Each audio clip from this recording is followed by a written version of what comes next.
જય હિન્દ વિદ્યાર્થી મિત્રો, રાજ્ય દર્શન સિરીઝમાં આપ સર્વનું હાર્દિક સ્વાગત છે.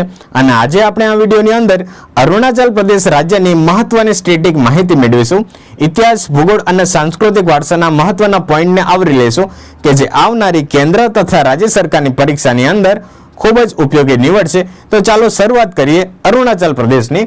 તો અરુણાચલ પ્રદેશનું ઉપનામ કયું છે? તો તેને ઉગતા સૂરજની ભૂમિ તરીકે ઓળખવામાં આવે છે. અને તેની રાજધાની પૂછે તો કઈ છે? તો ઈટાનગર છે. તો આગળ વાત કરીએ આંતરરાષ્ટ્રીય સીમા વિશેની. તો આંતરરાષ્ટ્રીય સીમા મ્યાનમાર, ચીન અને ભૂટાન દેશની સાથે ધરાવે છે. અગાઉની પરીક્ષાની અંદર અરુણાચલ પ્રદેશના સૂર્યોદય વિશે વારંવાર પ્રશ્નો પૂછવામાં આવેલા છે. તો વાત કરીએ સૂર્યોદય વિશે કે ભારતમાં સૌથી પહેલા સૂર્યોદય અરુણાચલ પ્રદેશના અંજો જિલ્લાના ડોંગ અથવા તો વલોંગ અને ગુજરાતના પાઠ્યપુસ્તકોની અંદર વાલાંગુ નામનો ઉલ્લેખ જોવા મળે છે કે આ વાલાંગુ નામનું સ્થળ કે જ્યાં ભારતમાં સૌથી પ્રથમ સૂર્યોદય થાય છે કે જે અરુણાચલ પ્રદેશ રાજ્યની અંદર આવેલું છે. તો આગળ વાત કરીએ આપણે ઐતિહાસિક પૃષ્ઠભૂમિ વિશેની. તો 20મી ફેબ્રુઆરી 1987 ના રોજ ભારતનું 24મું રાજ્ય બને છે અને પૂર્ણ રાજ્યનો દરજ્જો પ્રાપ્ત થાય છે. અગાઉ તે NEFA ના નામે પ્રસિદ્ધ હતું. NEFA એટલે કે નોર્થ ઈસ્ટ ફ્રન્ટિયર એજન્સી તરીકે ખૂબ જ પ્રખ્યાત હતું. તો અરુણાચલ પ્રદેશના આધુનિક ઇતિહાસની વાત કરીએ તો 24મી ફેબ્રુઆરી 1826 ના રોજ યાનબુ સંધિ અંતર્ગત અસમના બ્રિટિશ શાસન હેઠળ તેની શરૂઆતથી સાથે જોડાયેલો છે. તો આગળ વાત કરીએ તેની ભૌગોલિક વિશેષતા વિશેની. તો તેનું સૌથી ઊંચું શિખર કયું છે? તો કાંગતો છે. કે અરુણાચલ પ્રદેશનું સૌથી ઊંચું શિખર કાંગતો કે જે પૂર્વી હિમાલયનો ભાગ છે. કાંગતો શિખર પૂર્વી હિમાલયનો ભાગ છે. મહત્વની નદીઓ વિશે વાત કરીએ કે બ્રહ્મપુત્રા નદીને અરુણાચલ પ્રદેશની અંદર દિહાંગ નામે ઓળખવામાં આવે છે. આ પણ અગાઉની પરીક્ષાની અંદર વન લાઇનર અને વિધાનના ફોર્મેટમાં પ્રશ્ન પૂછાઈ ચૂક્યો છે. તો દિહાંગ જે નદી છે તેની સહાયક નદીઓ વિશે વાત કરીએ તો લોહિત, સુબનસિરી અને કામિંગ જેવી નદીઓનો સમાવેશ થાય છે. તો વાત કરીએ મહત્વના પાસ એટલે કે ઘાટ વિશેની. તો પ્રથમ ઘાટ છે બોમડીલા પાસ કે જે અરુણાચલ પ્રદેશના લહાસાથી તિબેટ સાથે જોડે છે. તો વાત કરીએ દીફુ પાસ વિશેની કે જે ભારત, ચીન અને મ્યાનમારના ટ્રાય જંકશન પર આવેલો છે. તો વાત કરીએ સેલા પાસ કે જે તવાંગને બાકીના નોર્થ ઈસ્ટના રાજ્યો સાથે જોડે છે. તો હવે આપણે વાત કરીએ સાંસ્કૃતિક અને કુદરતી માહિતી વિશેની.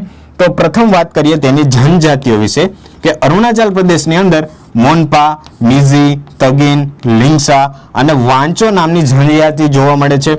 આ મોનપા નામની જનજાતિનો પ્રશ્ન અગાઉ કેન્દ્ર તથા રાજ્ય સરકારની પરીક્ષાની અંદર વારંવાર પ્રશ્ન પૂછવામાં આવેલો છે.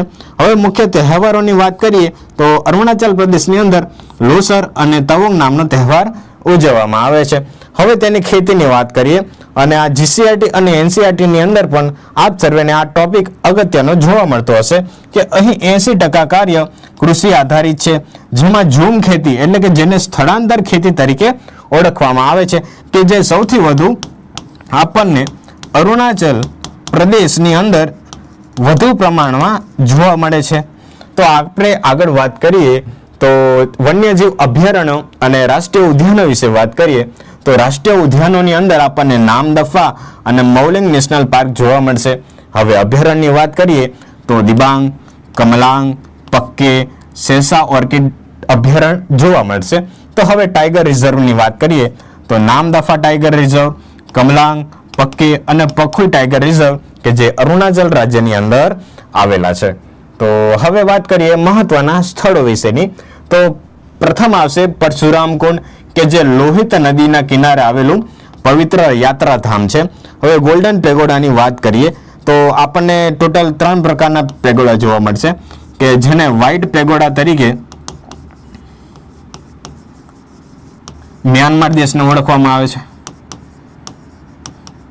અને બ્લેક પેગોડા તરીકે આપણને કોણાર્કનું જે સૂર્ય મંદિર છે તેને ઓળખવામાં આવે છે. તો આ વાત છે ગોલ્ડન પેગોડાની કે નામસાઈ નામનું એક સુંદર બૌદ્ધ મંદિર આવેલું છે કે જેને ગોલ્ડન પેગોડા તરીકે ઓળખવામાં આવે છે. અને પ્રસિદ્ધ તવાંગ બૌદ્ધ મઠ કે જે ક્યાં આવેલો છે તો અરુણાચલ પ્રદેશ રાજ્યની અંદર આવેલો છે. તો આ હતી અરુણાચલ પ્રદેશની રાજ્યની સ્ટેટિક માહિતી કે જે આવનારી પરીક્ષાની અંદર ખૂબ જ ઉપયોગી નીવડશે. તો આવી જ પરીક્ષાલક્ષી માહિતી મેળવવા માટે GS પોઈન્ટરની સાથે સંકળાયેલા રહો. જય હિન્દ.